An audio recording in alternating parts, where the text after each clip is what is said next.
Hello, everyone. Tom and I are very excited to bring you an exclusive look at our new film, Edge of Tomorrow. Take a look.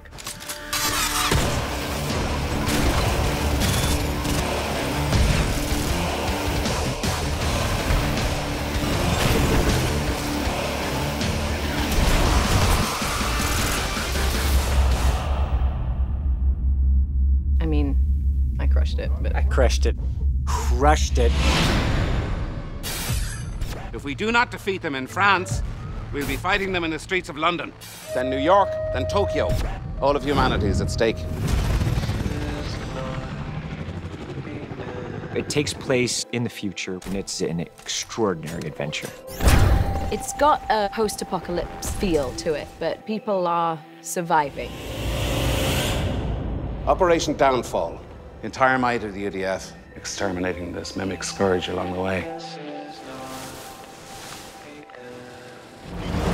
You know, the character I play, Cage, he's a marketing guy, a PR guy. I want you to sell the invasion. Okay. He's not a warrior in that way. He just wants to get out. He wants to survive. He wants to survive. It really comes down to survival. You ship out to the coast in 1 hour. While it is an honor general, I'm afraid I'm gonna have to decline. Thinks he can talk his way out of anything, and he still doesn't believe this is going to happen to him. It's not an offer, Major. It's an order.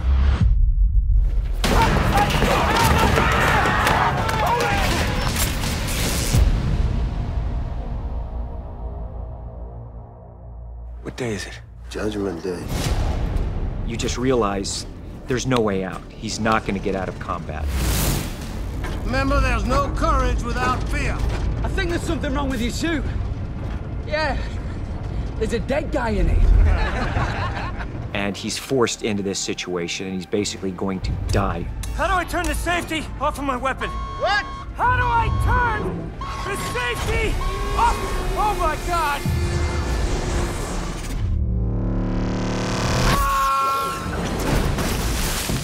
Cage killed one of these aliens, and he inherits this alien power to time loop and relive battles day after day after day. What would it be like to live the same day over and over again? I wanted the deaths, you know, first to be terrifying for an audience, and then for it to get to the point where it becomes humorous. What the hell were you thinking? Sergeant Major Rita Vrataski, who's the most highly decorated soldier in the United Defense Force, she's this rather mythical hero in the movie. It's an extraordinary badass character. I love her. Bloody hell, it's the full metal. She doesn't like to be called No, that she doesn't character, like that. But they say I it liked affect- being called. I thought that was quite cool. Yeah. Yeah, to not play the doe-eyed damsel in distress. Not in this movie, guys. He's absolutely shocked what happens to this great warrior in front of him. Get down! We're getting slaughtered. You need to get us off this beach. But he's saving her to save himself because he's terrified.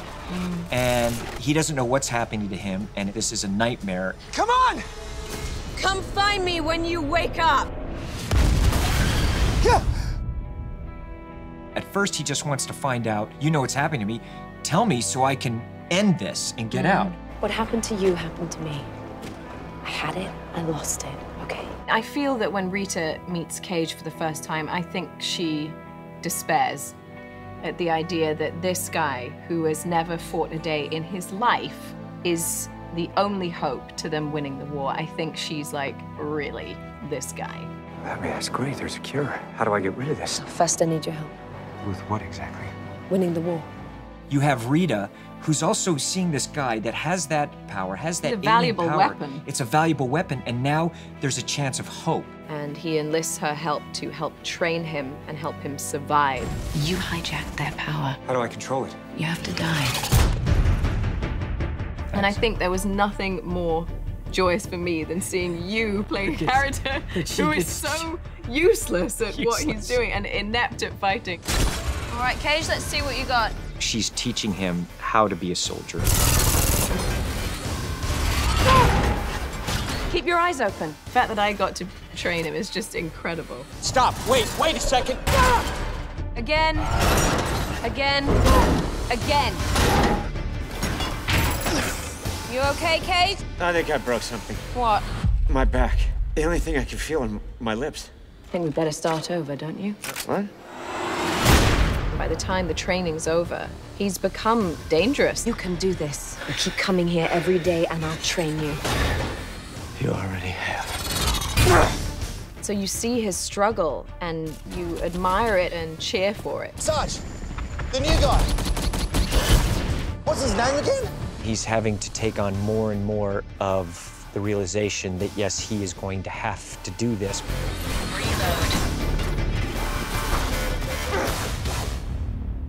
What do we do now? I don't know. We've never gotten this far. We've been shooting the battle on the beach for like 6 weeks. And then we went and did the farmhouse scene, and it was just lovely to have a quiet, contemplative, Beautiful set, too. beautiful The set. set was beautiful. So gorgeous. And I think it's the first time that she allows herself to open up and the guards come down. And I think within that vulnerable state is when she allows herself to fully realize how unnerving this situation is, that this is, for her, the first time they've been here, but she discovers for him, he's done this many, many, many, many times. And I think that's a very jarring thing. I can't believe you found coffee. Sugar, right? Yeah, you. Hold on. 3. You like 3. How many times have we been here? It's as far as you go. No matter what I do, it's as far as you ever make it. Do you see how they become friends and how he really starts to care about her, and she's basically all he wants to save?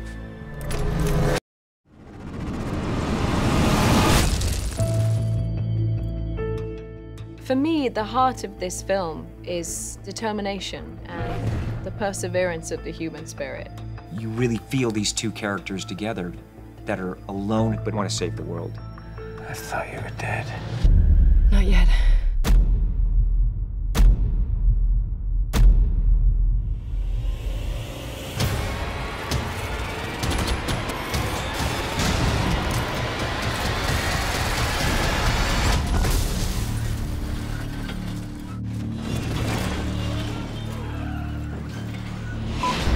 Hello, everyone.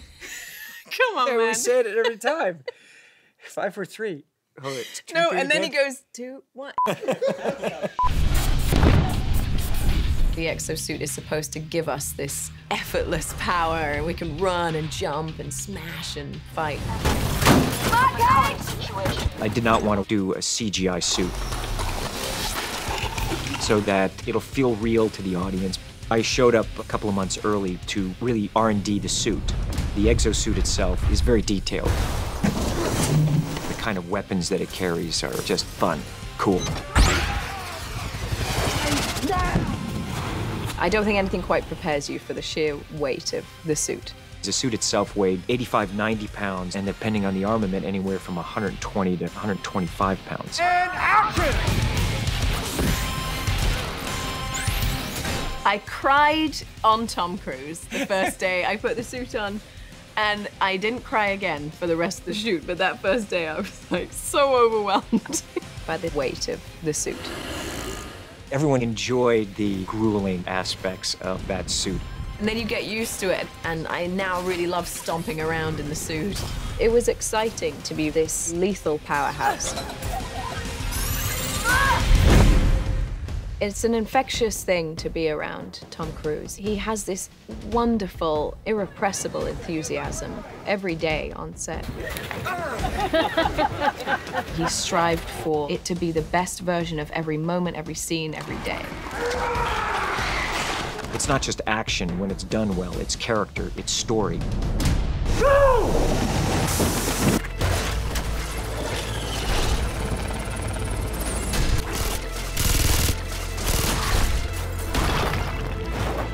At times I was shooting 7 days a week on second unit. And for this character, you had to have him get pounded. He does it because he wants people to enjoy themselves. He wants the film to be as incredible as it can be, and he wants you to be great in it as well. So he's a very generous actor. Emily has not done action. There's no easy feat. This is the deep end of action. It was going to be a challenge, so I spent about 3 months training for it. So I did Krav Maga, which is this Israeli martial arts. I did gymnastics, I did sprint training, I did weight training. I then came to London and learnt all of the stunts. 3, 2, 1, action! Trying to capture the choreography and the sheer violence at which she fights was the challenge.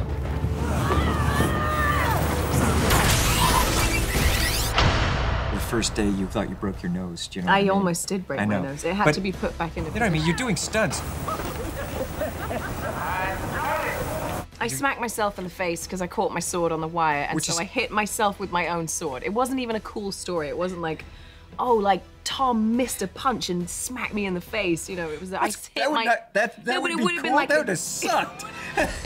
It would have been a cool war wound, you know, like I took a hit, man, you know, but I hit myself. Like, better if Bill Paxton did it, maybe, but me. Maybe, but like, maybe not you. Idiot. He's a gentleman. He wouldn't do that. He would never miss a hit. Never.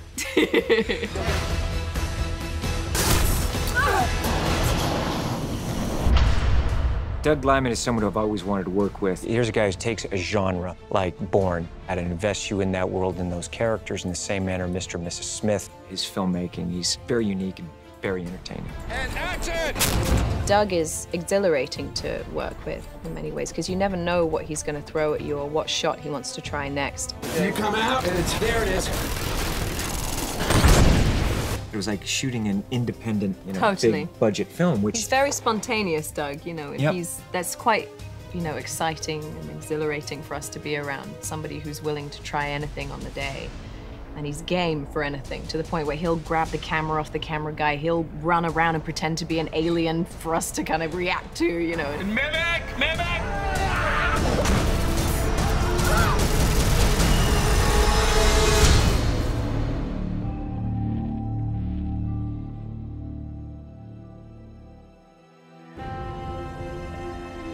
This is not the end. What this movie's about, these unique characters in extraordinary circumstances. The film becomes about these characters wanting to do the right thing.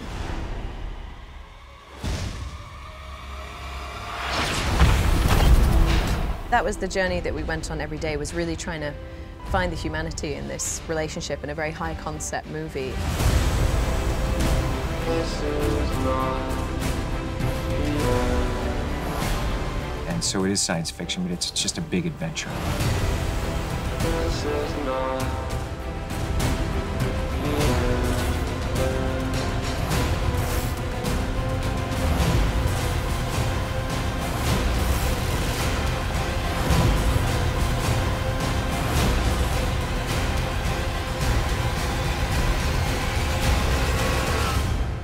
It's gonna be dark in a few hours. And curl up by the fire and open a bottle of wine. We should just reset. Whoa! I think if we look at each other and then we go, hope to see you tomorrow. Hope to see you tomorrow. It's got humor, it's got scandal. There's like, what do you want to see? It's got it. Yeah, keep staring, keep staring, keep staring. Who's gonna break? Who's gonna break? Okay, that's a wrap.